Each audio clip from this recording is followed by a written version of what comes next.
A woman brings a lion statue to have it appraised, but when the assessor sees her, he almost chokes.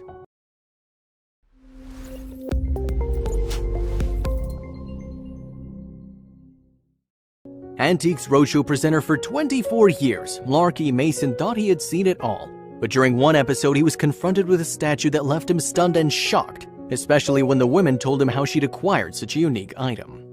While he'd seen people bring precious items from all over the world and loved trying to decipher the history and value of the item, Mason never expected such a rare item ever being brought in front of him. It should have been just another episode of Antiques Roadshow for Larky Mason, but it turned out into a story he would recall to time and time again.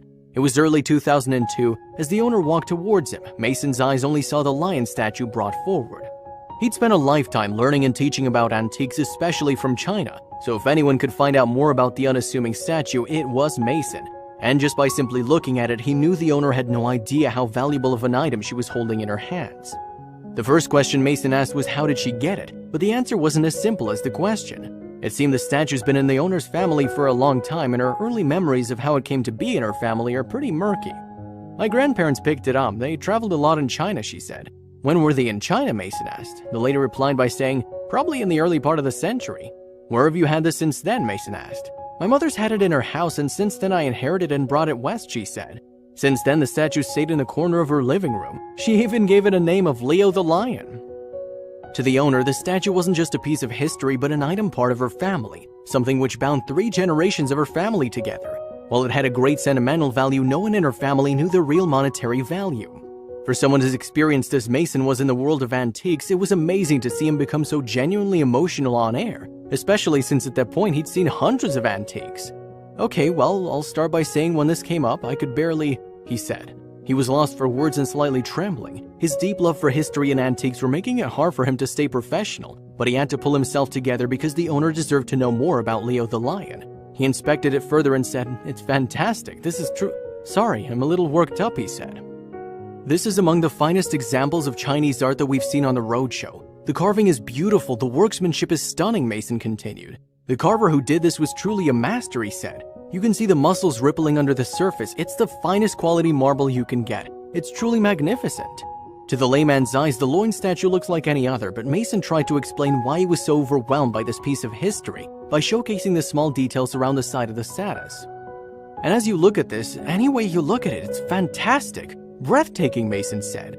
Every detail in the craftsmanship had been saved, making it a pristine specimen meant for museums, not living rooms. But still, this detail doesn't seem enough to drive the antique expert to tears. It was also because of its rarity. I see little tiny versions of these that come in for sale, but never does one see one like this, he said. And he wasn't exaggerating. To date, they haven't found a single statue of this size in the same style, and surely they were once created, but none has survived and made it into the hands of historians.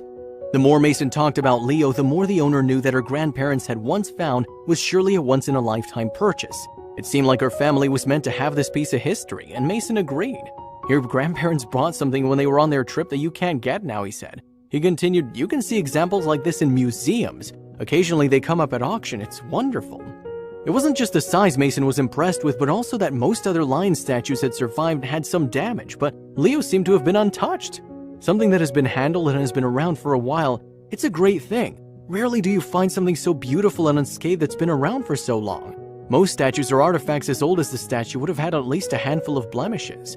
But one thing that was rather off about this statue, and the reason why the owner never thought it was worth anything, was because there weren't any visible signatures present.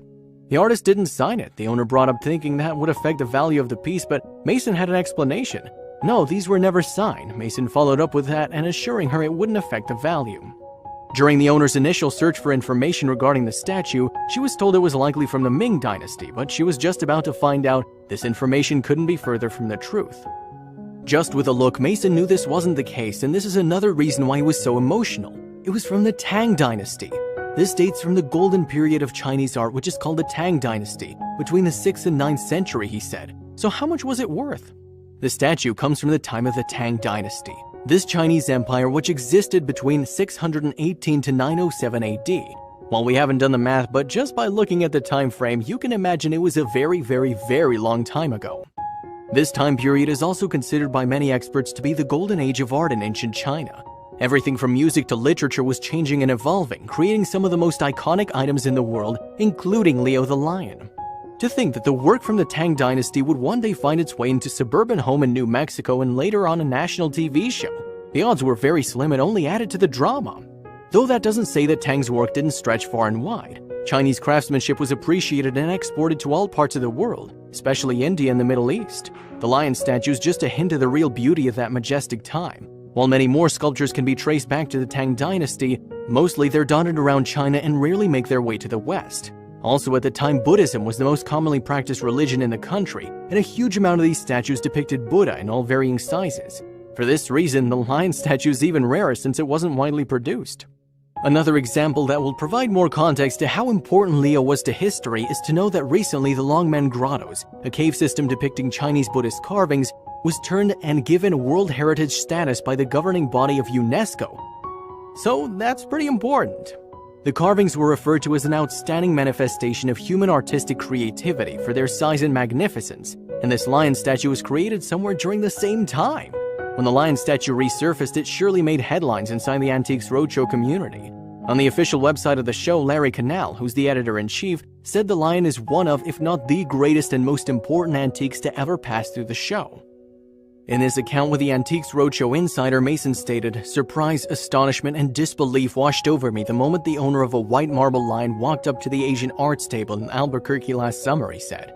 Discovering a Tang Dynasty lion in such an unexpected venue, however, ranks as one of the greatest surprises of my career. It's exceptional not only for its size, around 18 inches, but because of its quality and condition. As far as Mason was concerned, the statue's base spoke volumes. "One of the ways I can tell you that it's what it's supposed to be, not only for the artistic aspects of it," he said, "but when you look at it underneath, you can see that there's every indication of great age from the chisel work that's taken place on the sort of sandy surface, which is fantastic. That gives you the kind of patina you want to see." Again, one of the things that Mason just couldn't get over about the statue was the original crafter's incredible consideration to detail. The craftsman treated this large sculpture in a manner more typical of carvings of much smaller size, he said.